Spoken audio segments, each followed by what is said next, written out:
పివిజిపల్లె పోలూరు చెయ్యమ్మని నేను కాబట్టి ఆమె చంద్రకళ అనే ఆమె 2021లో సర్పంచ్ అయింది.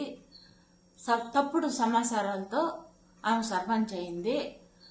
మేము 1.5 నెలల కిందట వాళ్ళు తప్పుడు సమాచారాలు ఇచ్చినారని ప్రభుత్వానికి ఫిర్యాదు చేసినాం సార్. వాళ్ళు వచ్చి ఏ సమాచారాలు మమ్మల్ని అడిగింది లేదు, మమ్మల్ని వాళ్ళు చేసింది లేదు సార్. మీరు వచ్చి మాకు న్యాయం చేయండి సార్. ఇంకెప్పుడు వాళ్ళు సర్పంచ్గా పోటీ చేయకుండా మీరు చర్యలు తీసుకోండి సార్. సర్పంచ్ భర్తని సార్ ఇబ్బంది పెడతాడు సార్. అతను సర్పంచ్గా వచ్చినాంచి కాడ అన్ని ఊరంతా పెద్ద మనుషులకు అందరికీ తెలుసు సార్.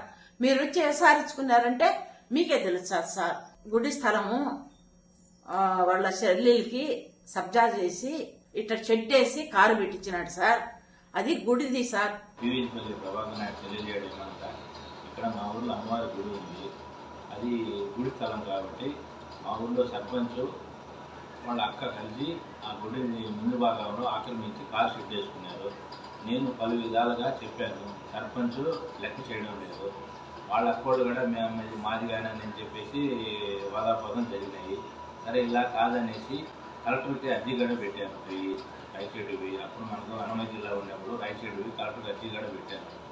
అక్కడ అర్జీ కలెక్టర్ పెడతాను. కలెక్టర్ వెంటనే స్పందించి డిఎల్పీని పంపించాడు. డిఎల్పీ వచ్చి చూసుకొని పోయి తర్వాత డిఎల్పీని మేనేజ్ చేశారు. మన ఎమ్మెల్యే ఆర్వ శ్రీధర్ గారు డిఎల్పీని రిపోర్ట్ రాయని కన్నా చాలా ప్రజలు చేశారు. ఇదంతా టీడీపీ ప్రోద్బలంతో మీ కృష్ణనాయుడు అనే అతను సర్పంచ్ చాలా ఇలా చేశాడు.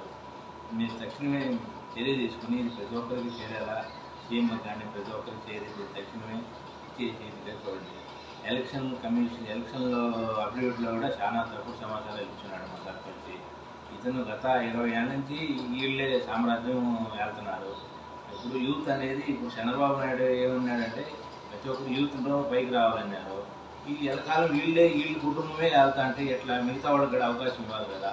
వీళ్ళు చాలా అరాచకాలు చేశారు, భూ కబ్జాలు వీళ్ళు విచ్చలవిడిగా. ఎందుకంటే టీడీపీ హయాంలో ఈయన లాస్ట్ 2014 టీడీపీ హయాంలో మండల ఇన్ఛార్జిగా ఉన్నాడు. దానివల్ల ఆయన చెప్పిందే వేదము, ఆయన ఇటు ప్రకారం ఆయన చేశాడు. రిటర్న్ గొంతులు కట్టినాడు. మా ఊళ్ళో ఏడున్నారు మీరే చూడండి సార్. రిటర్న్ గొంతులు ప్లస్ రోడ్లు వేసి అన్నాడు. వేసిన రోడ్డుకి ఎన్నో వాటి బిల్లు చేసుకున్నాడు. అడవిలో ఎక్కడెక్కడో గొంతులు దిగినారన్నాడు.